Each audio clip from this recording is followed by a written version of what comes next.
আসসালামু আলাইকুম, জুম্মা মোবারক। আশা করি সবাই ভালো আছেন। আজকে নতুন একটা ব্লগ নিয়ে আসলাম আপনাদের মাঝে। আজকে মটরশুঁটি দিয়ে পোলাও রান্না করব।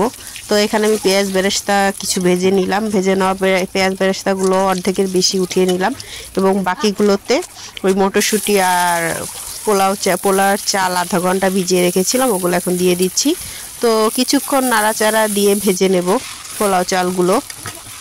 এরপরে কিন্তু নাড়াচাড়া দিয়ে যখন দেখবো ভাজা ভাজা হয়ে গেছে তখন দুধ ঢেলে দেব আর পানিও দিয়ে দেব আর লবণ, চিনি আর লেবু চিপে দিয়ে দেব।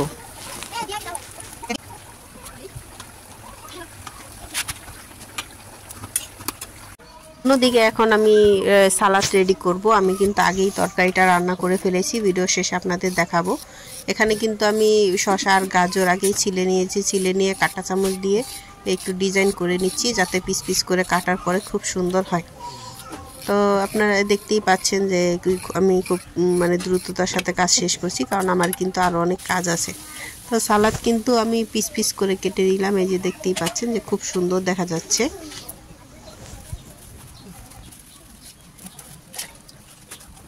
আমার কিন্তু সালাদ কাটা শেষ।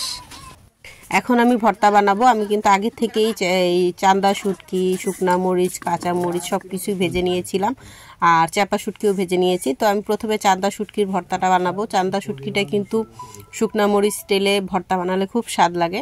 তো দেখতে পাচ্ছেন আমার কিন্তু চান্দা শুটকির ভর্তাটা হয়ে গেছে।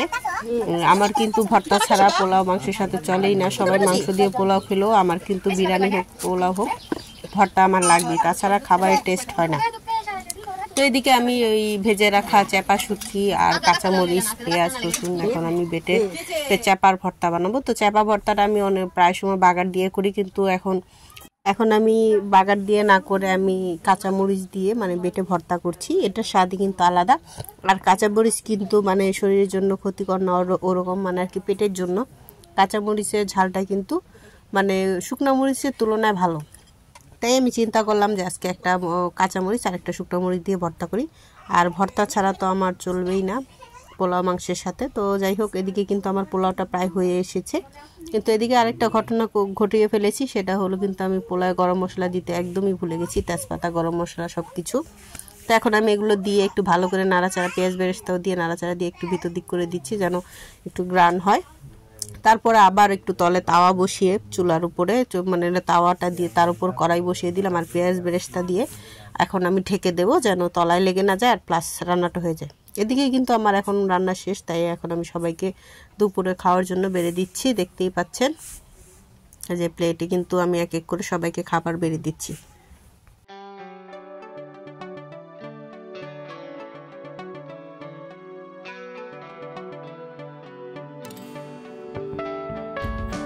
তো আমি কিন্তু সবাইকে দেখাই যে ভর্তা বানিয়েছি, কিন্তু ভর্তা খেতে কিন্তু কেউ রাজি না, কারণ সবাই তরকারি রেখে কেউ ভর্তা খাবে না।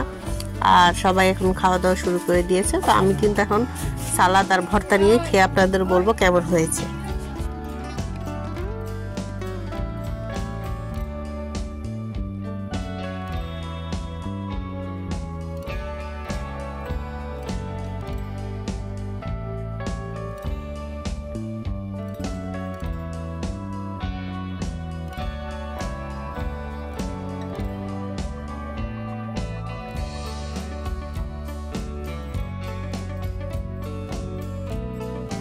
ভর্তা এখন আমি দুইটাই টেস্ট করব। তো মাশাআল্লাহ ভর্তাগুলো কিন্তু খুব স্বাদ ছিল। আর আমার কাছে মনে হয় গরুর মাংস বা মুরগির মাংসের চেয়ে ভর্তা হলে কিন্তু প্লেট ভরে ভাত খাওয়া যায়। তো যারা যারা আমার মতো ভর্তা ভালোবাসেন অবশ্যই কমেন্টে বলে যাবেন ভর্তাগুলো কেমন হলো।